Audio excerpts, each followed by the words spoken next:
ನಮಸ್ಕಾರ. ನಾವು ಇವತ್ತು ಬೆಳಗಾವಿ ಜಿಲ್ಲೆ ಮಾಜಿ ಸೈನಿಕರ ಸಂಘಟನೆಗಳ ಮಹಾ ಒಕ್ಕೂಟದ ವತಿಯಿಂದ ಈ ಒಂದು ಪತ್ರಿಕಾಗೋಷ್ಠಿಯನ್ನು ಆಯೋಜನೆ ಮಾಡಿದ್ದೇವೆ.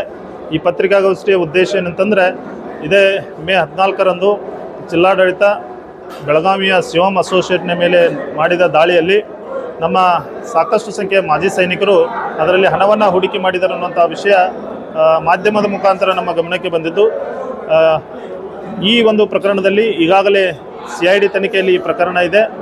ಆ ಪ್ರಕರಣ ಮುಗಿದ ಮೇಲೆ ಒಂದೇ ಗೊತ್ತಾಗೋದು ಇದು ಎಷ್ಟು ಕಾನೂನಾತ್ಮಕವಾಗಿ ವಿರೋಧವಾಗಿದೆ ಅಂತೇಳಿ. ಆದರೆ ನಾವು ಇವತ್ತು ಮಾಡುತ್ತಿರುವಂತಹ ಈ ಪತ್ರಿಕಾಗೋಷ್ಠಿ ಕೇವಲ ನಮ್ಮ ಮಾಜಿ ಸೈನಿಕರನ್ನು ಜಾಗೃತಗೊಳಿಸಬೇಕು ಮತ್ತು ಮಾನ್ಯ ಜಿಲ್ಲಾಧಿಕಾರಿಗಳಲ್ಲಿ ಒಂದು ವಿನಂತಿಯನ್ನು ಮಾಡಬೇಕು ಅನ್ನುವಂಥ ಒಂದು ದೃಷ್ಟಿಯಿಂದ ಈ ಪತ್ರಿಕಾಗೋಷ್ಠಿಯನ್ನು ಮಾಡಿದ್ದೀವಿ. ಈ ಪ್ರಕರಣದಲ್ಲಿ ಹಣವನ್ನು ವಸೂಲಿ ಮಾಡಿ ನಮ್ಮ ಹೂಡಿಕೆ ಮಾಡಿರುವಂಥ ಹಣವನ್ನು ಮತ್ತೆ ಮರುಕಳಿಸಿ ಅವರಿಗೆ ಕೊಡಬೇಕು ಅನ್ನುವಂಥ ವಿಷಯ ಯಾವಾಗಲೂ ಬರ್ತದೆ. ಆವಾಗ ಮೊದಲು ನಮ್ಮ ಮಾಜಿ ಸೈನಿಕರನ್ನು ಪರಿಗಣಿಸಬೇಕು. ಯಾಕಂತಂದರೆ ದೇಶದ ವಿವಿಧ ಭಾಗಗಳಲ್ಲಿ ವಿವಿಧ ಪರಿಸ್ಥಿತಿಗಳಲ್ಲಿ ಸಿಯಾಚಿನ್ ಗ್ಲೇಷಿಯರ್ಗಳಲ್ಲಿ ಸೇವೆ ಮಾಡಿ ತಮ್ಮ ಬೆವರ ಹನಿ ಅಷ್ಟೇ ಅಲ್ಲದೆ ರಕ್ತದ ಕಣಕಣಗಳನ್ನು ಅಲ್ಲಿ ಸುರಿಸಿ ಗಳಿಸಿರುವಂಥ ಹಣ ಇರ್ತದೆ. ಆ ಹಣವನ್ನು ತಮ್ಮ ಇಡೀ ಜೀವನದುದ್ದಕ್ಕೂ ತಮ್ಮ ಜೀವನೋಪಾಯಕ್ಕಾಗಿ ಬಳಸುವಂಥ ಕೆಲಸ, ಒಳ್ಳೆಯ ರೀತಿಯಲ್ಲಿ ಹೂಡಿಕೆ ಮಾಡುವಂಥ ವಿಷಯವನ್ನು ಇಟ್ಕೊಂಡು ಮಾಜಿ ಸೈನಿಕರು ಮಾಡಿದ್ದಾರೆ.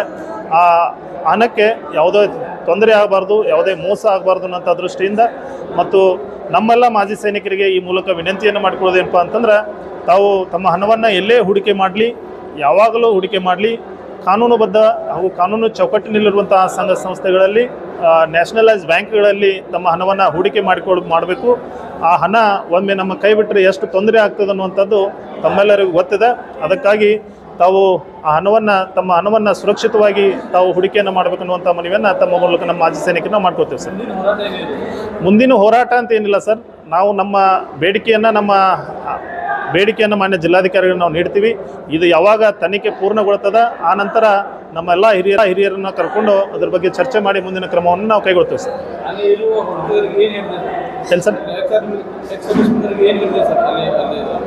ಈಗ ಅಲ್ಲಿ ಯಾರಾದರೂ ನಮ್ಮ ಎಕ್ಸ್-ಸರ್ವಿಸ್ಮನ್ ಹೂಡಿಕೆ ಮಾಡಿದರೆ ಅವರು ಭಯಭೀತರಾಗುವಂಥ ಅವಶ್ಯಕತೆ ಇಲ್ಲ. ಜಿಲ್ಲಾಡಳಿತ, ಸರ್ಕಾರ ಎಲ್ಲಿ ಅನ್ಯಾಯ ಆಗ್ತದೆ ಅವರ ಪರವಾಗಿ ಜಿಲ್ಲಾಡಳಿತ ಆಗಲಿ, ಎಲ್ಲ ಕಾನೂನುಗಳಾಗಲಿ ಎಲ್ಲ ಅನ್ಯಾಯಕ್ಕೊಳಗಾದವರ ಸಪೋರ್ಟ್ಗಾಗಿ ಇರ್ತಾವೆ ವಿನಃ ಅದಕ್ಕಾಗಿ ಅವ್ರನ್ನ ಕಾಪಾಡುವಂಥ ಕೆಲಸ ಜಿಲ್ಲಾಡಳಿತ ಮಾಡ್ತದೆ, ಸರ್ಕಾರ ಮಾಡ್ತದೆ, ಅಧಿಕಾರಿಗಳು ಮಾಡ್ತಾರೆ ಅನ್ನೋಂಥ ಭರವಸೆ ಇದೆ. ಅದಕ್ಕೆ ಅಲ್ಲಿ ಹೂಡಿಕೆ ಮಾಡಿದರೂ ಕೂಡ ಮಾಡಿದವರು ಯಾವುದೇ ಭಯಭೀತರಾಗದೆ ತಮ್ಮ ತಾಳ್ಮೆಯಿಂದ ಇರಬೇಕಂತೇಳಿ ನಾವು ಅವರಲ್ಲಿ ವಿನಂತಿ ಮಾಡ್ಕೊತೀವಿ ಸರ್. ಜಗದೀಶ್ ಪೂಜಾರಿ ಸರ್, ನಾನು ಅಧ್ಯಕ್ಷರು, ಬೆಳಗಾವಿ ಜಿಲ್ಲಾ ಮಾಜಿ ಸೈನಿಕರ ಸಂಘಟನೆಗಳ ಮಹಾ ಒಕ್ಕೂಟ ಬೆಳಗಾವಿ.